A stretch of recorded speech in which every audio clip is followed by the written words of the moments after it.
Welcome to the Learning Pines YouTube. We hope this video helps. You start by getting the compiler and editor talking. First, install Xcode command line tools so Clang and LLDB exist system-wide.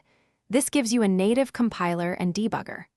Once done, install Visual Studio Code and add the Microsoft C/C++ extension, plus C make tools if you plan to use CMake. Make sure VS Code has permission to access developer tools and terminals so builds and debug sessions launch without prompts. This sets the foundation for everything that follows. Now you wire up build and editor features. Create a tasks. JSON that runs Clang++ with your flags so you can press CMD plus Shift plus B to build. Alternatively, configure CMake presets and let CMake tools generate tasks. Next, point IntelliSense at the compiler by setting compiler path and include path in CPP properties. JSON so code completion and diagnostics match Clang. Finally, add a launch. JSON targeting LLDB so you can set breakpoints and step through code.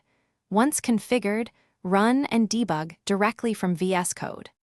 Finish by actually building and testing. Use your build task or integrated terminal to compile, then run the produced executable in the VS Code terminal so environment variables behave as expected. Start the debugger from the run view, set breakpoints, and watch variables and call stack as you step through.